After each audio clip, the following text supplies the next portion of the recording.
So, who was this man who travelled extensively throughout Britain, generally on horseback, preaching 2 or 3 times a day, rode 250,000 miles or roughly 402,000 kilometres in his lifetime, gave away approximately 30,000 British pounds at the time, which is equivalent to roughly £4 million today in his life, and preached more than 40,000 sermons. He formed societies, opened churches, examined and commissioned preachers, administered charities, helped the sick, etc., and became instrumental, as some believe, in actually saving England from experiencing a French Revolution. Who was that man? The man was John Wesley. And this is the book that I want to look at today. John Wesley, he was born 1703, died 1791. He was ordained as a Church of England minister, and he was a leader, as we've known before, of the revival movement within the Church of England called Methodism. He studied at Oxford and ordained as an Anglican priest in 1728.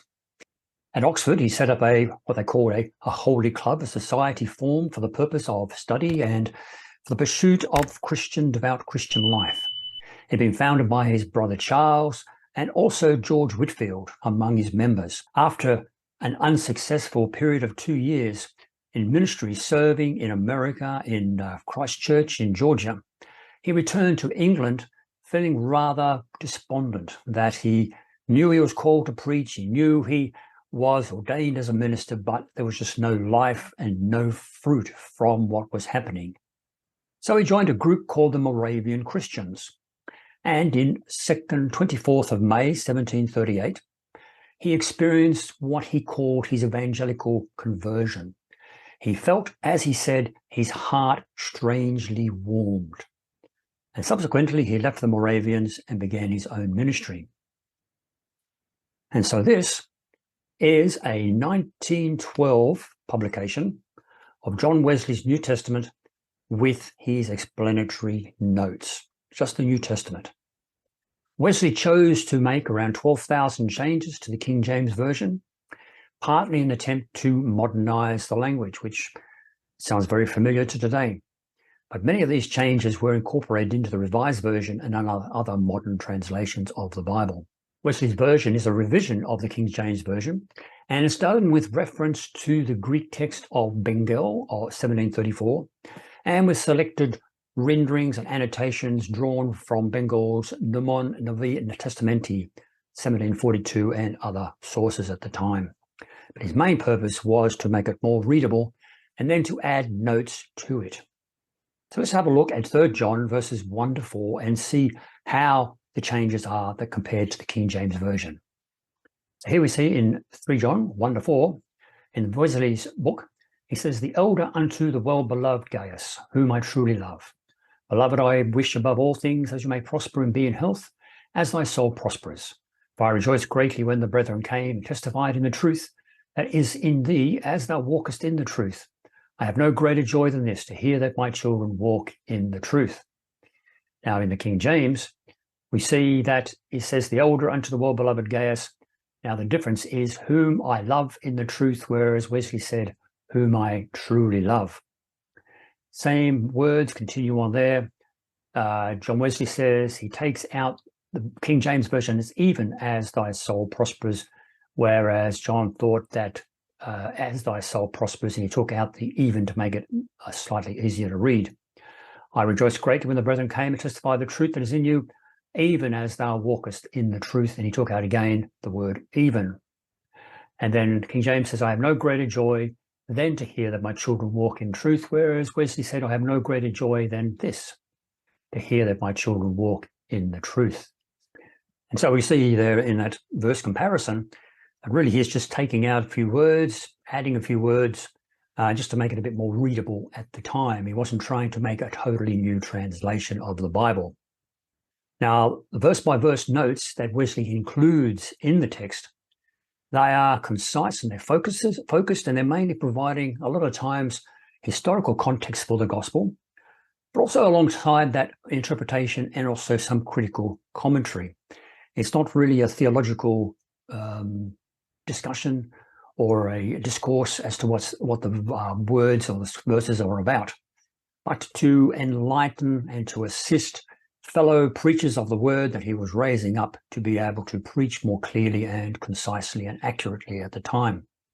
The verses and the notes to the verses, they give a great deal of insight into John Wesley's theology, his way of thinking, as well as setting out evangelical doctrines that the Methodist Church even still follow today. His explanatory notes, they were published in 1755 and later revised in 1760, 1790, and 1837.